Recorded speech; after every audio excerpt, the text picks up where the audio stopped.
Assalamualaikum warahmatullahi wabarakatuh. Halo semuanya, kembali lagi dengan saya Zahwa Kaila. Pada video kali ini kita akan membahas tentang About Router OS. Ada beberapa poin yang akan kita bahas pada bab ini. Pertama, router OS dan router boot. Perlu kalian ketahui bahwa mikrotik ada yang router OS dan router boot, yang mana router boot ini lebih mengarah ke perangkat fisik, sedangkan router OS lebih mengarah ke software OS. Lalu router OS dengan standar standalone operating system yang berbasis Linux dengan versi 3.3.5, kita juga bisa menginstal router OS di PC karena kita bisa custom prosesor, kapasitas RAM hard disk. Jika terjadi problem, misalkan suatu port terkena petir, maka kita hanya perlu mengganti port itu saja. Berbeda dengan router boot yang harus mengganti semuanya. Ada jenis produk mikrotik router OS, di antaranya Aneto, Dinara, dan Okma, dan lain-lain sebagainya. Nah, kita akan menyinggung router boot. Jika router boot itu lebih mengarah ke perangkat fisik atau built-in hardware dibanding router OS, kegunaan router boot adalah untuk menjalankan sistem operasi OS. Sebelum itu kita perlu tahu bahwa mikrotik memiliki banyak fitur yang terdapat pada mikrotik itu sendiri. Sebelum itu kita perlu tahu bahwa mikrotik memiliki banyak fitur yang terdapat pada mikrotik itu.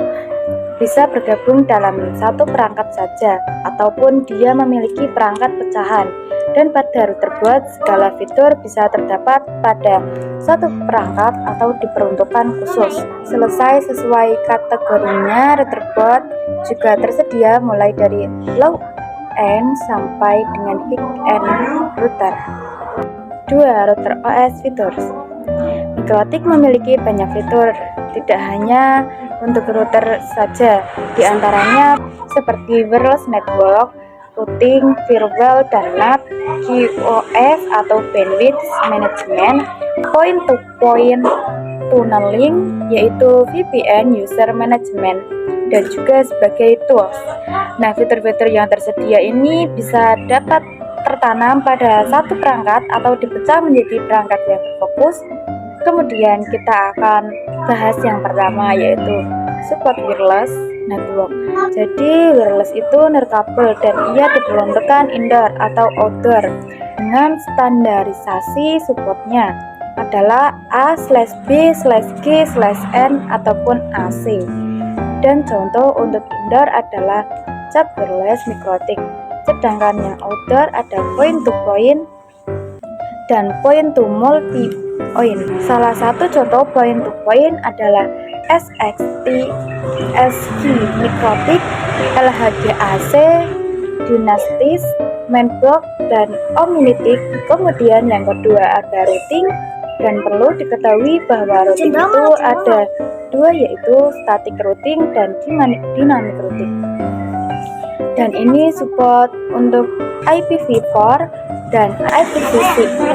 Kemudian contoh dari dynamic router adalah RIP, OSPF, BGP, RIP-NG, OSF versi 3. Kemudian ada fitur firewall dan NAT. Jadi firewall sebagai proteksi agar mikrotik kita aman, dan untuk NAT agar klien yang memiliki IP privat bisa mengakses IP publik. Selanjutnya ada fitur QoS atau Quality of Service, dan bisa digunakan untuk bandwidth management, di mana mikrotik kita diatur oleh bandwidth management. Lalu untuk fitur point-to-point tunneling itu bisa dikenal sebagai VPN, terdapat PPTP, PPPoE, SSTP, dan OpenVPN yang digunakan untuk remote server dari jarak jauh. Kemudian jika ada user management, misalkan DHCP, agar mendapatkan IP address secara otomatis. Lalu proxy salah satu contohnya seperti web proxy, dan juga ada hotspot. misal menggunakan fitur hotspot, dan ada klien yang connect. Kita akan diberikan portal autentifikasinya, dan juga ada radius yang digunakan untuk user manager. Kemudian yang terakhir adalah tools. Di Mikrotik kita bisa digunakan untuk bandwidth test, tools, mapping, MRTG, dan lain-lain. Ketiga, name type arsitektur attribute. Untuk pengkategorian nama pada Mikrotik itu terbagi menjadi 3. Ada yang berdasarkan simbol name, kata, dan juga actional naming.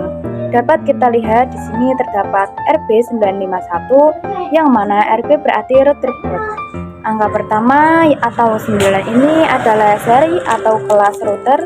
Angka kedua adalah jumlah port Ethernet, dan angka yang ketiga merupakan jumlah slot wireless-nya. Contoh untuk yang disimbolkan dengan kata omnitic, graph, XT, LHG, Dynastis, cap, web, hub, dan hack, atau yang disimbolkan dengan exceptional naming adalah nama yang disederhanakan dan disesuaikan dengan tahun pengembangan, dan biasanya Ethernet portnya lebih dari 9. Contohnya RB600 dan RB1000. Selanjutnya adalah perangkakategorian type. Yang 4 pertama adalah sama dengan simbol dengan nama, yakni RB adalah router port.